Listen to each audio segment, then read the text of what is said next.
Olá, pessoas. Faço agora um comentário ao texto Resposta à Questão o que é o Esclarecimento, do Immanuel Kant. Esse texto foi escrito em 1783 e sua origem é um questionamento que um pároco lá da Prússia lançou aos intelectuais do país relacionado ao iluminismo. A questão era se a Alemanha, se a Prússia daquela época, já havia atingido o iluminismo ou não. Lembrando que esclarecimento e iluminismo são duas traduções possíveis para o termo alemão Aufklärung. Eu vou selecionar 3 trechos apenas para leitura e comentário, e eu acredito que a partir desses 3 trechos é possível ter uma compreensão geral do espírito do texto do Kant. O primeiro trecho inclui o primeiro parágrafo e o início do segundo. Leio. O esclarecimento é a libertação do homem de sua imaturidade autoimposta.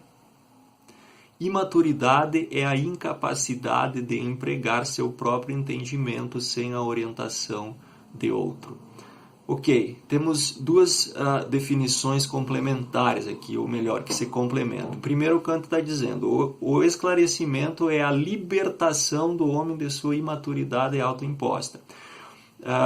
Prestemos atenção na palavra libertação. Significa, o esclarecimento é algo conquistado a partir de uma condição inicial que precisa ser deixado para trás, e essa condição inicial é a imaturidade. Outras traduções vão usar o termo menoridade. A segunda frase explica o que é essa imaturidade ou essa menoridade.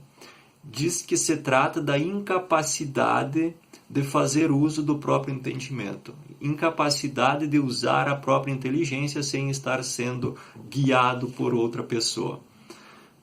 Vejam, o esclarecimento, então, trata do abandono dessa condição de incapacidade de pensar por conta própria.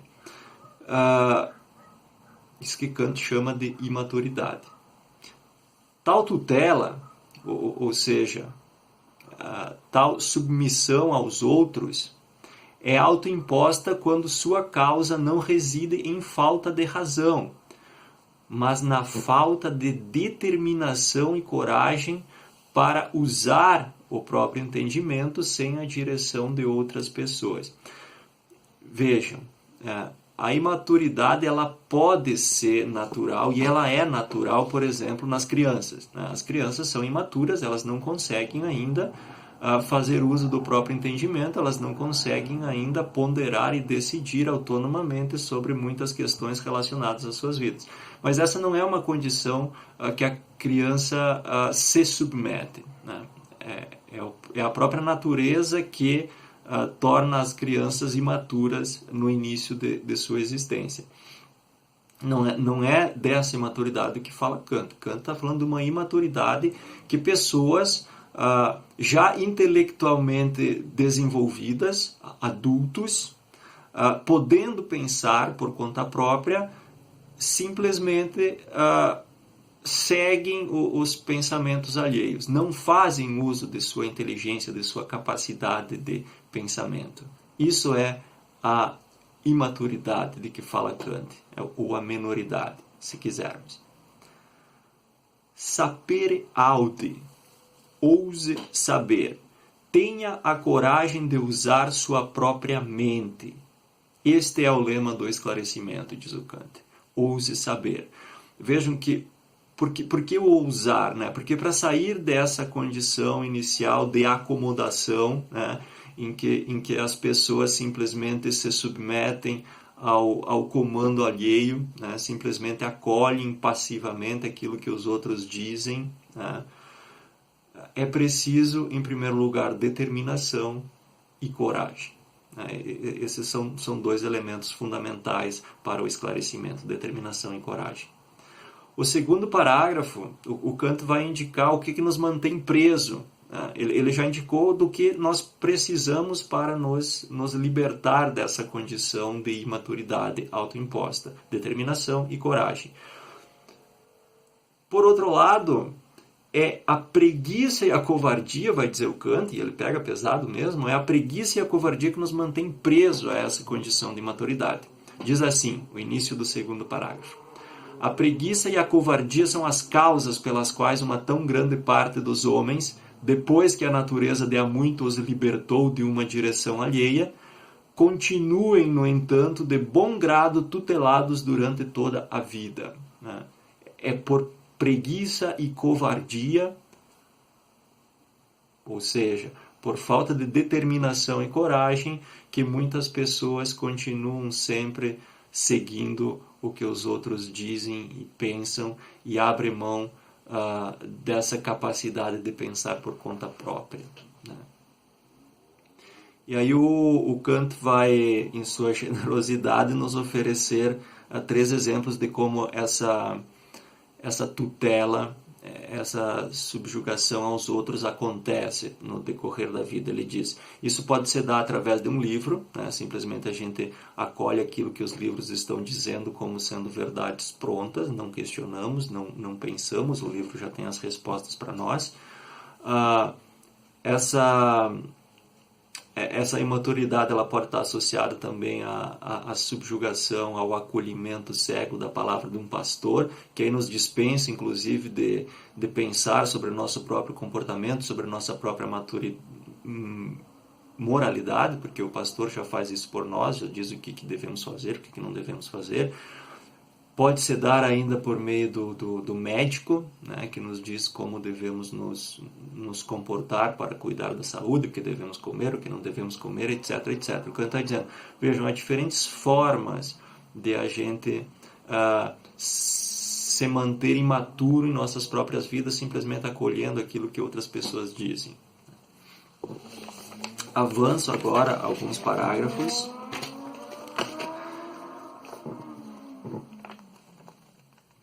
Kant vai, nesse meio termo, falar também de como a gente, por hábito, acaba se conformando a essa condição de ser comandado por outros.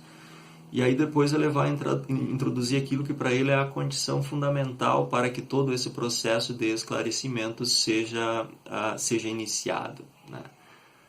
O parágrafo começa assim. Para este esclarecimento, porém, nada mais se exige senão liberdade. E a mais inofensiva entre tudo aquilo que se possa chamar liberdade, a saber, a de fazer um uso público de sua razão em todas as questões. Vejam, o Kant nem está reivindicando assim, uma liberdade para fazer coisas, para se fazer o que quiser, para derrubar governos, etc, etc. Kant está falando da liberdade em um sentido bem específico. Liberdade para as pessoas pensarem e expressarem publicamente as conclusões de seu pensamento. O Kant acha que essa é a liberdade fundamental para o processo de esclarecimento. E ele continua. Ouço agora, porém, exclamar de todos os lados, não raciocinai. O oficial diz, não raciocinai, mas exercitai-vos. O financista, não raciocinai, mas pagai. O sacerdote proclama, não raciocinai, mas crede. Um único Senhor no mundo diz, raciocinai, tanto quanto quiserdes, e sobre o que quiserdes, mas obedecei.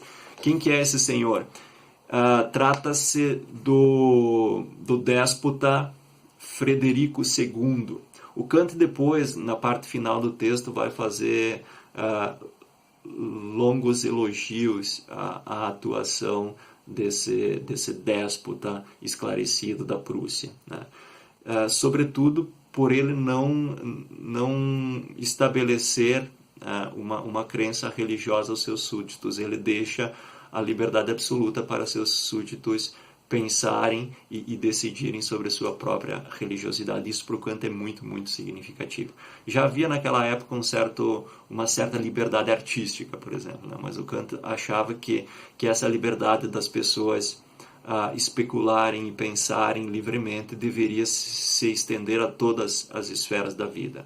E o último reduto de resistência naquele tempo era justamente a religião.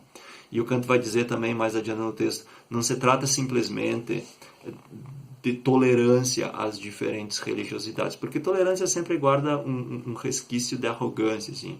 A tolerância é a posição daquela pessoa que se acha superior, que acha que tem a verdade e aí diz, não, tudo bem, eu tolero a ignorância de vocês, eu tolero as pseudo-verdades de vocês.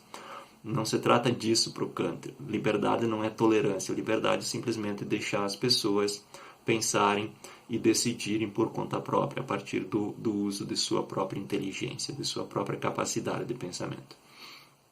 Volta ao texto. Eis aqui, por toda parte, diz o Kant, a limitação da liberdade. Quer dizer, quando que as pessoas estão dizendo não pense, compre, não pense, acredite, não pense, assista, etc, etc, etc. Não pense, pague, assim por diante. Quando que você dá esse tipo de fórmula para as pessoas do que elas devem fazer, você está restringindo a possibilidade que elas têm de pensar por conta própria, de fazer uso da sua autonomia. Que limitação, porém, impede o esclarecimento? Qual não o impede e até mesmo favorece? Respondo. O uso público da razão deve ser sempre livre e apenas ele pode realizar o esclarecimento entre os homens. O uso privado da razão pode, com frequência, ser muito estreitamente limitado, sem por isso impedir notavelmente o progresso do esclarecimento. Dois conceitos importantes aqui. Uso público da razão. O Kant se refere ao direito e à liberdade que todas as pessoas devem ter de manifestar publicamente os seus pensamentos, as suas ideias e as conclusões que elas tiram a partir de suas reflexões. Uma vez que as pessoas possam submeter ao público as suas ideias, os seus pensamentos, elas estarão também abertas à crítica. E é a crítica, a crítica às ideias manifestas que vão fazer com que o pensamento vá progressivamente se aprimorando. O que seria o uso privado da razão? O uso privado, diz o Kant, é aquele uso da razão que você vai fazer em espaços institucionais. E ele trabalha principalmente com duas situações. Primeiro, a situação dos militares. O Kant vai dizer, não convém, por exemplo, que um militar, né, lá no seu trabalho, na sua função, ele venha a problematizar e a questionar, por exemplo, ordens de seus superiores, porque isso geraria todo um problema institucional no funcionamento da própria instituição onde ele está inserido. Não é ali dentro, né, enquanto um funcionário daquela instituição, que ele deve produzir as suas críticas e manifestar as suas queixas. Mas ele pode fazer isso e ele deve fazer isso, diz o Kant, caso ele tenha alguma discordância, no espaço público, né? Enquanto ser humano, enquanto ser pensante, ele tem esse direito de problematizar mesmo a instituição na qual ele trabalha, né? Mas não enquanto ele está lá trabalhando, cumprindo as suas funções. Da mesma forma, o Kant pensa a situação dos clérigos, dos padres, ele diz. Há uma expectativa de que os padres, os sacerdotes, sempre, em qualquer momento, devem se submeter e defender os dogmas, as crenças e a doutrina da religião a qual eles estão vinculados e que eles representam. Aqui também o Kant vai trabalhar com essas duas instâncias, o uso privado e o uso público da razão. O sacerdote, lá no seu ofício, né, enquanto ele está fazendo o sermão para os seus fiéis, ele deve fazer um uso privado da razão. Ele deve agir de acordo com as crenças e a doutrina da instituição religiosa a qual ele está vinculado. Agora, enquanto ser humano, né, racional, nada o impede de, no espaço público, manifestar as suas queixas, os seus questionamentos e as suas críticas que porventura ele possa ter em relação a esses dogmas e a essa doutrina da instituição a qual ele está vinculado, né? Então, essas são as duas instâncias do Kant. O uso privado da razão, que é um uso limitado, né? E o uso público da razão, que aqui é um uso completamente irrestrito. Kant tem severas reservas a qualquer impedimento de pensamento. Porque o impedimento de se pensar sobre qualquer coisa que seja vai impedir o progresso do conhecimento naquela área. E é isso exatamente que preocupa o Kant. E é isso que o Kant quer evitar quando que ele fala numa liberdade absoluta para fazer um uso público da razão. Avanço mais algumas páginas, várias páginas, agora mas já para o final do texto. O Kant vai se perguntar: vivemos agora uma época esclarecida? A resposta será: não. Vivemos em uma época de esclarecimento. Ainda falta muito para que os homens, nas condições atuais, tomados em conjunto, estejam já numa situação ou possam ser colocados nela, na qual, em matéria religiosa, sejam capazes de compreender sem a orientação de outrem. Vejam novamente, aqui o Kant está falando especialmente da questão religiosa, que ele já havia se ocupado em parágrafos anteriores, porque isso é o que vai distinguir o rei Frederico II de outros déspotas, né? Porque o rei Frederico II, diferentemente de outros, concedia aos seus súditos total liberdade, inclusive em termos religiosos. E é isso que faz dele, né, segundo o entendimento de Kant, um déspota esclarecido. Continua a leitura. Há apenas claros indícios de que agora lhes foi aberto o campo em que pode trabalhar livremente e reduzirem progressivamente os obstáculos ao esclarecimento geral ou à saída deles, homens de sua imaturidade autoimposta. Considerada sob este aspecto, esta época é aquela do esclarecimento ou o século de Frederico. E aí, na sequência, o Kant vai tecer os seus elogios ao rei Frederico, né? Sobretudo sobre esse aspecto que eu já comentava, da liberdade religiosa que ele concede aos seus súditos.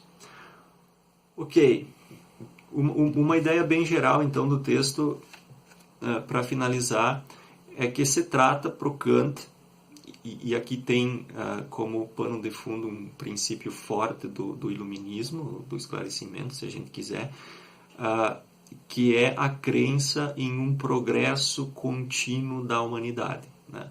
Só que esse progresso, para ele acontecer, ele depende de que as pessoas façam uso da sua racionalidade, porque esse progresso está intimamente relacionado à racionalidade. É a razão que dará ao ser humano as condições de aprimorar a sua forma de vida, o seu entendimento do mundo e a sua vida social como um todo. Trata-se, portanto, de não trancar esse processo evolutivo da racionalidade. Aí o que tranca esse processo evolutivo da racionalidade? Restrições relacionadas ao pensamento, ao uso que cada um pode fazer da sua inteligência. Por isso que o Kant ele está fazendo aqui, sobretudo, um elogio à liberdade de pensamento. Nada deve se opor à liberdade que as pessoas têm de pensar por conta própria sobre aquilo que elas quiserem e de apresentarem publicamente as conclusões de seu pensamento. Fazendo isso, a humanidade vai alcançar níveis cada vez melhores de desenvolvimento. Essa é a ideia de fundo do texto do Kant, né? E negar-se a esse exercício de pensamento é negar aquilo que há de mais significativo na natureza humana, né? Que é a autonomia que cada um tem de guiar e de discernir as coisas relacionadas à sua própria vida. Ok, é isso. Façam uma leitura atenta, tomem nota dos pontos que permanecerem confusos, que a gente volta a discutir isso conjuntamente no próximo encontro. Capriche. E se cuidem da gripe.